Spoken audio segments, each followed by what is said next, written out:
Salut, c'est Trado, content de vous retrouver pour le format de préparation de votre retraite avec des ETF. Je vous rappelle que le format réalisé dans des conditions techniques un petit peu particulières puisque je suis en vadrouille, donc j'espère vous donner quelque chose d'acceptable techniquement, même si encore je suis assez limité. On commence par les ETF de fonds de portefeuille, c'est-à-dire ceux qui sont destinés à occuper la majeure partie de votre patrimoine boursier. Avec cet ETF Monde 23 pays développés, on voit qu'on a réussi à s'imposer et à clôturer au-dessus pour l'instant de niveau des records historiques précédents, donc au-dessus de 440-430. Enfin, pour l'instant, la semaine n'est pas terminée, mais on devrait normalement valider cette cassure de résistance. La prochaine zone d'accumulation rationnelle vraiment intéressante serait la précédente, en fait, que l'on revienne sur la zone des 416-404 euros.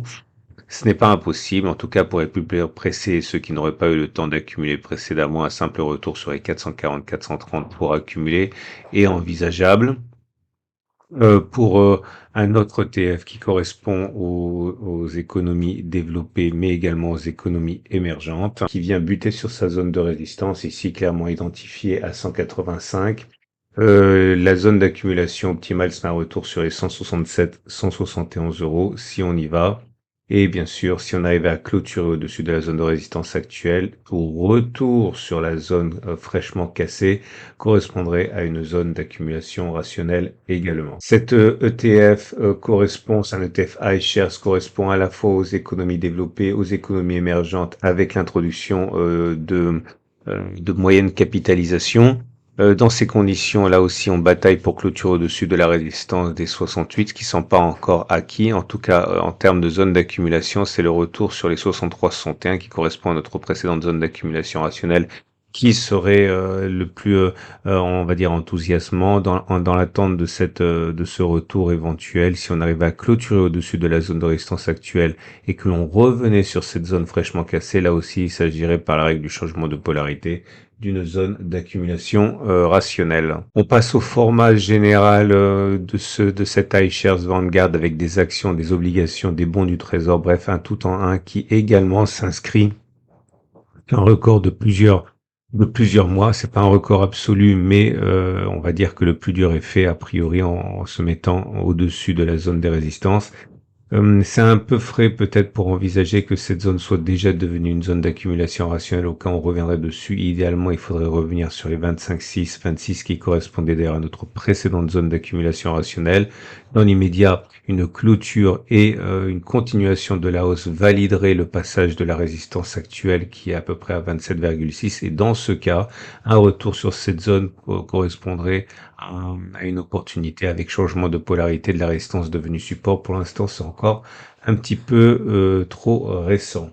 Pour ceux qui souhaiteraient investir dans un ETF qui tiendrait compte de l'indice monde et des petites capitalisations, mais sans les États-Unis, c'est-à-dire pour ceux qui voudraient compléter eh bien, un tel ETF avec un ETF SP500, par exemple, à côté, il faut savoir qu'on est sur une zone de résistance, on n'est pas sur une zone d'accumulation rationnelle. La zone d'accumulation rationnelle correspondrait en fait à un retour sur la zone précédente, celle des 47,3, 45,3 qui a été visitée comme les autres aux alentours de la fin octobre. Pour l'instant, attention, on n'est pas sur zone d'accumulation rationnelle. Les investisseurs qui voudraient mettre en cœur de portefeuille de l'Eurostock 600, c'est-à-dire les 600 entreprises majeures, peuvent se baser sur l'indice des 600 capitalisations européennes SXXP. On est en train de batailler pour clôturer au-dessus de la zone de résistance actuelle des 476. On n'est pas sur des niveaux historiques, on n'est pas sur une zone d'accumulation rationnelle non plus. Je considère que la zone d'accumulation rationnelle est la même que précédemment, à savoir celle qui a été visitée le 23 octobre là aussi et qui correspondrait à un retour sur cette base. Maintenant, là aussi, si on arrivait à se maintenir durablement au-dessus de la résistance actuelle, elle changerait de polarité et correspondrait à une zone d'accumulation. Ce n'est pas encore le cas. Pour les investisseurs qui préféreraient le format resserré des 50 mastodontes européens, là aussi, il semble que l'on ait réussi à se positionner significativement au-dessus des 4500, 4340, mais il serait peut-être prudent de ne pas changer la zone d'accumulation la plus importante qui reste, à mon sens, les 42,20, 39,80. Pour l'instant, on ne peut pas véritablement être rassuré par ce passage au-dessus de la des 4500-4340 pour assister à un changement de polarité. Il y a véritablement des velléités haussières, mais pas au point de modifier, à mon avis, la zone d'accumulation rationnelle. Je prendrai à titre personnel mon mal en patience et attendrai encore une fois un retour sur la zone précédente. Je le répète, celle des 42,20, 39, 80. On revient sur les marchés américains pour l'indice SP500. Ceux qui voudraient accumuler pour l'optique de la retraite, le long terme, on n'est pas sur zone d'accumulation rationnelle avec cet ETF SP500. Enfin, c'est pas un ETF, celui-là c'est l'indice, mais il y a pléthore d'ETF SP500. La zone d'accumulation rationnelle qui serait véritablement une opportunité, à mon sens, serait un retour sur les 41,50, 40,50, celle qui a déjà été visitée il y a à peu près 2 mois. Néanmoins, pour ceux qui n'auraient pas du tout accumulé et qui voudraient ne pas rester sur le quai, eh bien, un retour sur les 46,00, 45,30 pourrait être une opportunité pour commencer à investir pour ceux qui l'ont pas déjà fait, tout en sachant que c'est pas une zone extrêmement intéressante, hein. Je le répète, la zone intéressante, c'est celle dont on a déjà pu profiter il y a 2 mois. 41,50, 40, 50. Attention à la zone actuelle, je le répète aussi, n'est pas une zone d'accumulation rationnelle. On est au pied d'une résistance.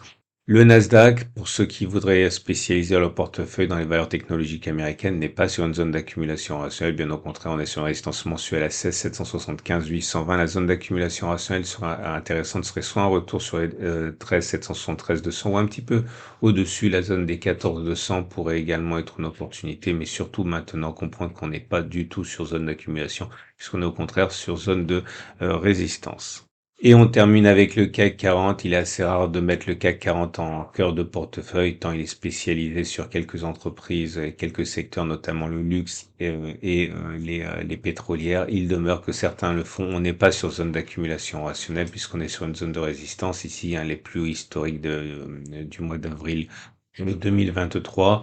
La zone d'accumulation rationnelle qui nous intéresserait vraiment serait le retour sur la précédente, celle qu'on a déjà visitée ici, c'était aux alentours de 7000. Si on y retourne, l'opportunité serait effectivement assez tentante.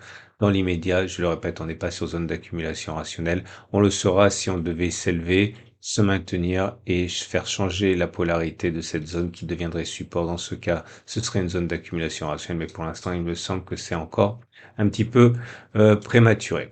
On va passer maintenant aux ETF de conviction, aux ETF de satellite. Je vous rappelle qu'il est très important de connaître le contenu de ces ETF, et si vous ne savez pas où trouver les prospectus de tous les ETF que j'ai mentionnés, que je vais mentionner maintenant, eh bien vous pouvez le faire en vous rendant sur mon site où j'ai consigné tous les prospectus techniques. Dernière chose, je vous rappelle que ce format vous est proposé par mon sponsor Trade Republic, qui vous permet à la fois d'accéder au plus grand choix des meilleurs ETF disponibles et dans le cadre d'une tarification extrêmement intéressante avec 1 € par frais de transaction. Vous avez des liens en dessous de la vidéo pour en savoir davantage. On passe aux ETF de conviction. Premier ETF en zone d'accumulation rationnelle, il y en a très très peu, il y en a de moins en moins, c'est cet ETF Chine X-Tracker, donc c'est un géant allemand. Zone d'accumulation à 13, 10 euros. Deuxième ETF en situation de zone d'accumulation rationnelle, cet ETF métaux précieux qui correspond donc à de l'or, de l'argent, des platénoïdes, actuellement en zone d'accumulation rationnelle à 130, 113, 122 euros. Cet ETF pourrait également vous intéresser si vous êtes séduit par la thématique de l'agriculture en zone d'accumulation rationnelle actuellement à 11,6, 12,2 euros. L'alimentation et les boissons à l'honneur dans cet ETF en zone d'accumulation rationnelle à 133, 125 euros.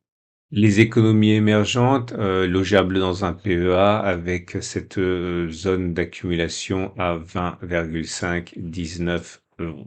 Encore plus spécialisé, c'est Amundi ETF logeable au PEA, mais spécialisé dans les pays asiatiques, en zone d'accumulation rationnelle à 21, 2, 18,9 euros. Cet ETF-ci, Amundi Bloomberg, a ceci de particulier qui correspond aux commodities, aux matières premières, mais qui exclut justement le secteur de l'agriculture, donc ce sont les matières premières non agricoles, en zone d'accumulation rationnelle actuellement à 21, 20,3 euros. Et on termine avec ce X-Tracker spécialisé dans le Vietnam en zone d'accumulation rationnelle à 21,6, 26,3 €. Voilà, on a fait le tour des zones d'accumulation rationnelle. Vous avez vu, il y en a de moins en moins. On y retournera à un moment ou à un autre. Il faut surtout pas se précipiter. Il faut savoir acheter au moment opportun. Le timing a beaucoup d'importance. Je vous donne rendez-vous samedi prochain, dans 8 jours, pour la mise à jour de ce format.